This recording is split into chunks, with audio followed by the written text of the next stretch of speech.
बिहार में विधानसभा चुनाव में राष्ट्रीय जनता दल की टिकट पर छपरा विधानसभा सीट से चुनावी मैदान में उतरे भोजपुरी फिल्मों के स्टार खेसारी लाल यादव ने लंबे वक्त के बाद अपनी बातों को रखा है।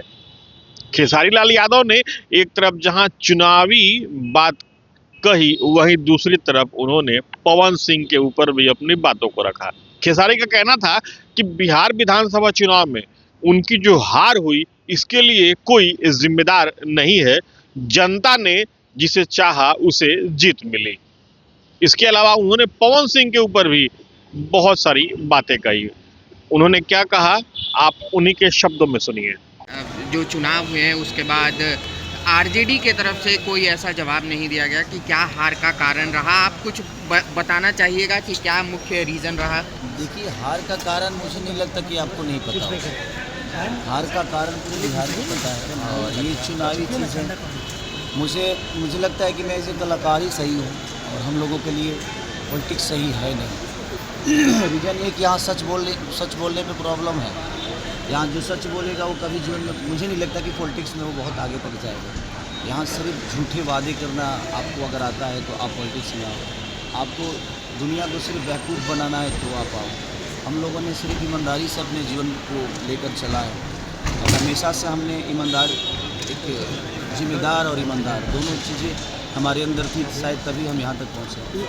और हार का कारण देखिए, बिहार की जनता को बदलाव ही नहीं चाहिए, बिहार की जनता को बेहतर कुछ नहीं चाहिए, तो उसके लिए जिम्मेदार कोई नेता नहीं हो सकता, आरजेडी नहीं हो सकता।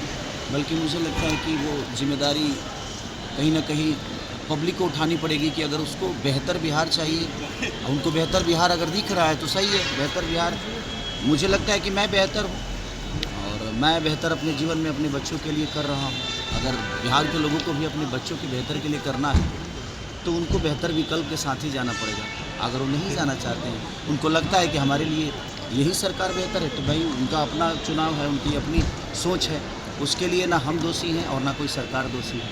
तो बिहार के लोगों को सोचना पड़ेगा जो उनके जीवन में उनके बच्चों के भविष्य के लिए कौन बेहतर सोचे। जो मामले में लालू प्रसाद यादव के परिवार को आरोपित तय किया है, तेज प्रताप ने कहा है कि हम लड़ेंगे। बिल्कुल लड़ना चाहिए। मुझे लगता है ना कि जिस उम्र से वो गुजर रहे हैं उस उम्र में ऐसी चीज़ें उनके साथ नहीं होनी चाहिए। और जहाँ तक बात है कि उन्होंने बिहार को क्या दिया है, तो आप जाकर गांव में पूछिए कि लालू प्रसाद यादव जी ने बिहार को दिया क्या।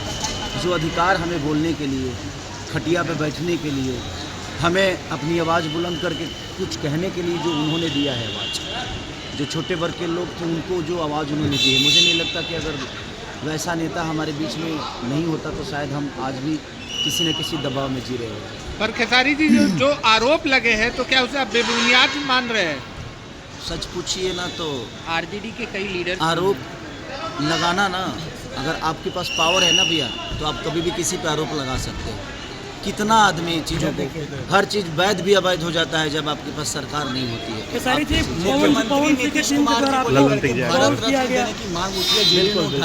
बिल्कुल मिलना चाहिए भाई, उनकी पार्टी ने उठाया है, पब्लिक ने नहीं उठाया, तो उनकी अपनी पार्टी है, वो तो उठाएंगे ही कि उनको ये सम्मान मिले, वो सम्मान। और भगवान करे, मैं भी चाहता हूँ कि भाई हमारे अपनी जो हैं नीतीश चाचा हम सबके गार्जियन हैं, हमें गर्व की बात होगी कि अगर उनको भारत रत्न मिलता है तो, और अच्छी बात है। दिनेश लाल यादव निरहुआ ने कहा कि खेसारी लाल यादव बीजेपी के लायक है ही नहीं, उसकी मानसिकता को इसी पर सोच लीजिए कि वो कहता कि कोई अपराधी है तो उसका भी तो परिवार है, उसको जेल में भेजना चाहिए। है क्या ना कि वो लोग पूरी बात सुनते नहीं, व्हाट्सअप देख के और लोग डिसाइड करते हैं। मैं बीजेपी के लायक हूँ नहीं कि हूँ, ये वो डिसाइड नहीं कर सकते और उनको पता भी नहीं होगा कितने ऑफर खेसारी लाल यादव को बीजेपी से आया होगा। और उनसे पूछ के, क्योंकि पार्टी के ऐसा तो नहीं कि वो अध्यक्ष हैं, उनसे पूछ के तो कुछ होता नहीं। तो आगे ऑफर आएगा खेसारी जी तो आप बीजेपी ज्वाइन करेंगे क्या? नहीं, मैं कोई ज्वाइन करना नहीं चाहता यार। मैं क्या बोला कि सच बोलने वाले कभी भी सफल नहीं हो सकते नेता नगरी में। जो झूठ बोलता है, जिनको झूठे वादे करनी है, जो झूठे वादों के साथ जीवन को चलाना चाहते हैं, वो मुझे लगता है कि राजनीति में एक्टिव रहेंगे आगे। कदम रखिएगा। खेसारी जी, एक सवाल है इस पे, निरहुआ ने कहा था कि चुनाव हारने के बाद खेसारी यहाँ से भाग जाएंगे, तो कहीं ना कहीं अब उनकी बात जो है वो सच होते देख रही है, उसका कैसे जवाब? सच अब तक क्या मैं छपरा में रहूँ, मेरा काम छपरा में है। इन लोगों ने फिल्म सिटी बना रखी है क्या बिहार में? मेरा काम तो मुंबई में है ना भाई, तो मैं मुंबई जाऊंगा तभी तो 2 रोटी कमा पाऊंगा। ये तो रोजगार दिए नहीं और खाली भाग जाएगा तो कहाँ जाऊँ? छपरा में दे दो यार, फिल्म सिटी दे दो, क्योंकि मैं संगीत के बिना रह नहीं सकता।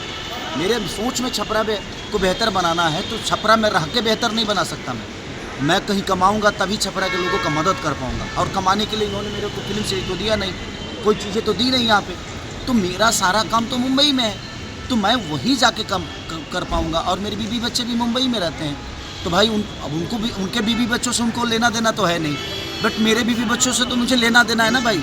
मेरा फैमिली है और मैं फैमिली को बहुत प्यार करता हूँ, तो मुझे मुंबई तो जाना पड़ेगा, क्योंकि मेरे पास फैमिली है और जिसके पास फैमिली है तो फैमिली के पास जाएगा ना वो। एक आखिरी सवाल 20 बीघा जमीन आपने दान देने की बात करते कही हैं, थी, लेकिन पवन सिंह जो है अब भाई ये उनका दूसरी जीने बार का अब तरीका है। अब देखिए, वो महिलाओं का सम्मान करते हैं? आप बताओ क्या करते हैं? वो नहीं करते ना, उसके बावजूद भी बीजेपी उनको सिक्योरिटी देकर बैठा है ना, तो ये उनका विषय है भाई, वो उनकी ज़िंदगी है, उनकी पार्टी है, उसमें मेरा कोई लेना देना नहीं है। वो भाई अपने हिसाब से जीते हैं, उनका अपना जीने का तरीका है, मैं अपने हिसाब से जीता हूँ, मुझे पता है कि कौन क्या है, तो उसके लिए धन्यवाद। खेसारी जी 20 बीघा जमीन आपने दिया, लेकिन इसका जवाब नहीं दिया गया है। आपने 20 बीघा जमीन दान किया है, लेकिन इसका जवाब कोई नहीं दे पाए बीजेपी के भोजपुरी कलाकारों में कोई से। नहीं दे पाएगा, क्योंकि किसी की कोई देना चाहता भी नहीं है। तो आपने सुना किस तरीके से खेसारी लाल यादव अपनी बातों को रख रहे हैं। दरअसल मूल रूप से सारण जिले के रहने वाले खेसारी लाल यादव भोजपुरी फिल्मों के बड़े नाम में शुमार होते हैं। खेसारी लाल यादव ने पिछले साल हुए विधानसभा चुनाव में आरजेडी के टिकट पर चुनावी मैदान में अपनी दावेदारी को पेश किया था, लेकिन उनकी चुनावी किस्मत अच्छी नहीं रही और वहां से भारतीय जनता पार्टी ने अपनी जीत दर्ज की। खेसारी लाल यादव जब चुनावी मैदान में उतरे थे तो उस वक्त उनके बयान और उनके वीडियो काफी वायरल भी होते थे। Sujit Kumar, TV9 digital, Patna.